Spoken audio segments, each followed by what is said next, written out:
Breaking news చూస్తున్నాం. తెలంగాణపై ప్రధాని మోదీ నజర్ పెట్టినట్టు తెలుస్తోంది. కీలక నేతలను బీజేపీలోకి ఆహ్వానిస్తున్నటువంటి నేపథ్యంలో కేసీఆర్ హై అలర్ట్ అయ్యారు. మరి ఈ నేపథ్యంలో ఎర్రవల్లి వ్యవసాయ క్షేత్రంలో ఈ నెల 12న బీఆర్ఎస్ అధినేత కేసీఆర్ పార్టీ సీనియర్లతో అయితే సమావేశం కానున్నారు.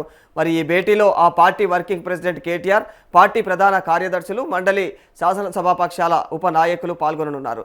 మధ్యాహ్నం భోజనం విరామం తర్వాత అయితే పార్టీ సంస్థాగత నిర్మాణం, ఇక ఏదైతే సభ్యత్వం, దాంతోపాటుగా ఇక పార్టీ ఇన్ఛార్జీల యొక్క నియామకంతో పాటుగా కూడా పార్టీ బలోపేతం వంటి ముఖ్యమైనటువంటి విషయాలపైన చర్చ జరగనుందని బీఆర్ఎస్ పార్టీ వర్గాలు ఇవాళ ఓ ప్రకటనలో వెల్లడించాయి.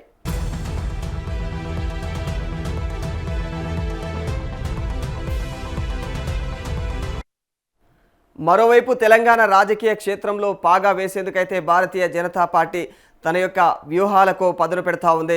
మరి గత అసెంబ్లీ ఎన్నికల ఫలితాల తర్వాత కూడా రాష్ట్రంలో మారుతున్నటువంటి సమీకరణాలను గమనిస్తున్నటువంటి కమలం పార్టీ ఇప్పుడు తన యొక్క తదుపరి లక్ష్యంగా అయితే బీఆర్ఎస్ పార్టీని ఎంచుకుంది. ప్రధానమంత్రి నరేంద్ర మోదీ రాబోయే పర్యటన తర్వాత కూడా గులాబీ పార్టీని రాజకీయంగా అయితే మరింత దెబ్బ కొట్టడమే లక్ష్యంగా బీజేపీ అడుగులు వేస్తూ ఉంది. మరి రాష్ట్రంలో కాంగ్రెస్కు ఏకైక ప్రత్యామ్నాయ శక్తిగా ఎదగాలంటే ఖచ్చితంగా ముందుగా అయితే బలహీన పడినటువంటి బీఆర్ఎస్ని అయితే పూర్తిగా ఖాళీ చేయడమే మార్గమని చెప్పేసి ఢిల్లీ పెద్దలు భావిస్తున్నట్టు తెలుస్తోంది.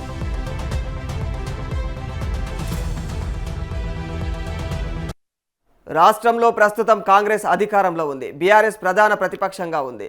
అయితే ప్రతిపక్ష స్థానాన్ని తాము ఆక్రమిస్తేనే భవిష్యత్తులో అయితే అధికారంలోకి రావడం సులభమని బీజేపీ అంచనా వేస్తున్నట్టు తెలుస్తూ ఉంది. మరి క్షేత్రస్థాయిలో కూడా బీఆర్ఎస్ కేడర్ను తమ వైపు తిప్పుకోవడం ద్వారా ఆ పార్టీ ఉనికిని అయితే తగ్గించాలని కమలదళం అయితే ప్రస్తుతం ప్లాన్ వేస్తూ ఉంది. బీఆర్ఎస్ ఎంత వీక్ అయితే ప్రభుత్వ వ్యతిరేక ఓటు అంతగా అయితే చీలదని, మరి అది తమకు నేరుగా అయితే లాభిస్తుందని చెప్పేసి బీజేపీ సమాలోచనలు చేస్తూ ఉంది. ఇందుకోసం ఆపరేషన్ ఆకర్షణ కూడా మళ్ళీ పట్టాలెక్కించేందుకు కూడా సిద్ధమైంది బీజేపీ.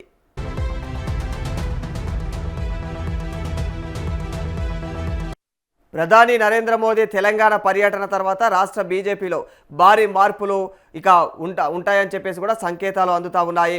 మరి మోదీ పర్యటన ద్వారా పార్టీ శ్రేణులో ఉత్సాహం నింపడమే కాకుండా ఇక బీఆర్ఎస్ వైఫల్యాలను కూడా ఎండగట్టడం ద్వారా ఆ పార్టీ యొక్క కేడర్లో అయితే నైతిక స్థైర్యాన్ని దెబ్బతీయాలని చూస్తున్నట్టు తెలుస్తూ ఉంది. మరి ఇప్పటికే పలువురు కీలక నేతలను అయితే బీజేపీ వైపు చూస్తున్నారని చెప్పేసి కూడా వార్తలు వినిపిస్తూ ఉండగా, మరి మోడీ టూర్ ముగియగానే ఇక చేరికల పర్వం అయితే ఊపందుకోనుంది. బీఆర్ఎస్ నుంచి ప్రభావవంతమైనటువంటి నేతలను ఆహ్వానించి గులాబీ కోటను బద్దలు కొట్టడమే బీజేపీ తక్షణ కర్తవ్యంగా కనిపిస్తోంది.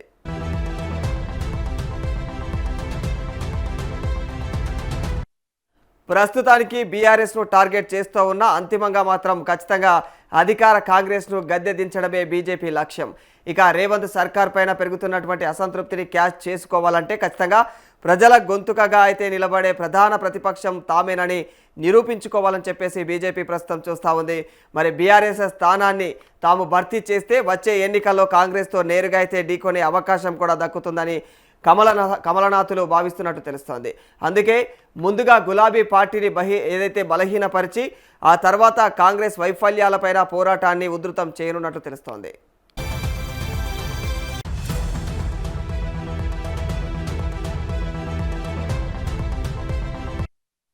రాబోయే మున్సిపల్ ఎన్నికలు, గ్రేటర్ హైదరాబాద్ ఎన్నికలను బీజేపీ ఒక అగ్ని పరీక్షగా భావిస్తూ ఉంది. ఈ ఎన్నికల్లో బీఆర్ఎస్ను 3వ స్థానానికి నెట్టి తాము 2వ స్థానంలో నిలిచినా కూడా అది నైతిక విజయం అవుతుందని చెప్పేసి పార్టీ భావిస్తూ ఉంది. ఇప్పటికే హైదరాబాద్లో బలమైనటువంటి పట్టున్న బీజేపీ మరి గ్రామీణ ప్రాంతాల్లో కూడా బీఆర్ఎస్ ఓటు బ్యాంకును కొల్లగొట్టాలని చెప్పేసి చూస్తోంది. మరి ఈ వ్యూహం కనుక ఫలిస్తే ఖచ్చితంగా వచ్చే అసెంబ్లీ ఎన్నికల నాటికి తెలంగాణలో కాంగ్రెస్ వర్సెస్ బీజేపీ అనే వాతావరణాన్ని మాత్రం ఖచ్చితంగా సృష్టించి అధికార పీఠం దక్కించుకోవడమే కాషాయ దళం సిద్ధం చేస్తున్న పక్కా రూట్ మ్యాప్ అయితే కనిపిస్తోంది.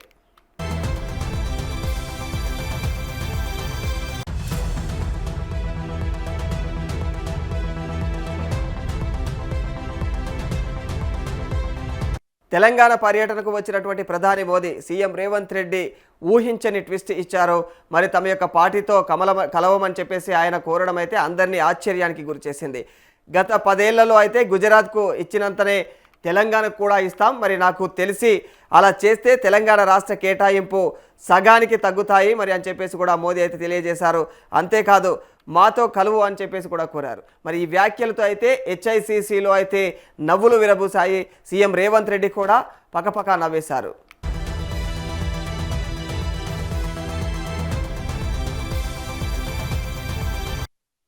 ప్రధాని మోదీ తన యొక్క వ్యాఖ్యల ద్వారా 2 రకాల వ్యూహాలు అయితే అమలు పరిచారు. ఒకటి, గుజరాత్ కంటే డబుల్ నిధులనైతే కేంద్రం తెలంగాణకు ఇస్తోంది అనే సందేశాన్ని ఇచ్చారు. తర్వాత కేంద్రం తమకు ఏమీ ఇవ్వట్లేదు అని కాంగ్రెస్ నేతలు తరచుగా చేస్తున్నటువంటి వ్యాఖ్యలకు, ఆరోపణలకు ప్రధాని మోదీ అయితే కౌంటర్ ఇచ్చినట్లయింది. మరి ఆయన వ్యాఖ్యలు నిజమా కాదా అన్నది పక్కన పెడితే మోదీ అలా వ్యాఖ్యానించడం ద్వారా అయితే తెలంగాణలో కాంగ్రెస్ ప్రభుత్వానికి ఇది పెద్ద షాక్ ఇచ్చినట్లే అయ్యిందని చెప్పుకోవాలి. मैं रेवंत जी से कहूंगा कि 10 साल के शासन में भारत सरकार ने जितना गुजरात को दिया वो मैं आपको देने को तैयार हूं.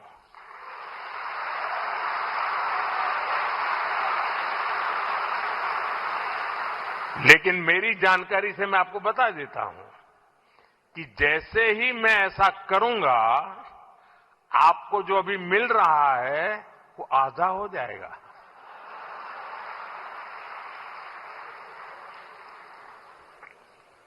आप जहां पहुंचना चाहते हैं नहीं पहुंच पाएंगे और इसलिए अच्छा है कि मेरे से ही जोड़ो.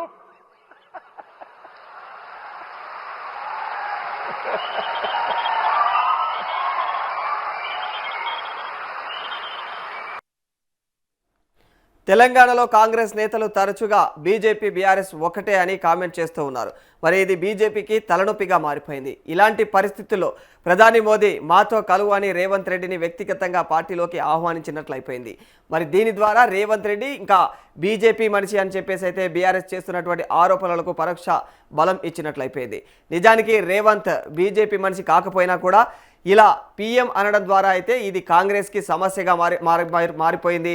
మరి రేవంత్ రెడ్డికి బీజేపీ హైకమాండ్కి మధ్య కుచ్ కుచ్ హోతా హై అనే సందేహం కూడా కాంగ్రెస్ వర్గాల్లో అయితే రాగలదని చెప్పుకోవాలి. మరి అది సీఎం రేవంత్ రెడ్డికి మాత్రం వ్యక్తిగతంగా ఇబ్బంది కలిగించగలదు అని చెప్పేసి అయితే ఇక రాజకీయ విశ్లేషకులు మాట్లాడుకుంటున్నారు.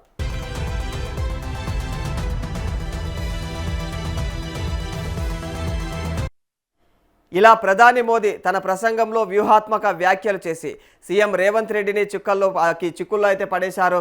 మరి ఈ వ్యాఖ్యల ప్రభావం ఇవాళ కనిపించకపోవచ్చు, కానీ ఖచ్చితంగా మున్ముందు మాత్రం అది తెలంగాణ రాజకీయాల్లో అయితే ప్రత్యర్థులు ఇక రేవంత్ని ఇదే విషయంపైన అయితే టార్గెట్ చేసే అవకాశాలు కనిపిస్తూ ఉంటాయి. మరి సీఎం రేవంత్ కూడా తనకు బీజేపీతో సంబంధం లేదు అని చెప్పుకోవడానికి కష్టపడాల్సిన పరిస్థితి రావచ్చు. ఇది తెలంగాణలో ఎలాంటి రాజకీయ ట్విస్టులు తెస్తుందో మున్ముందు తెలుస్తుంది.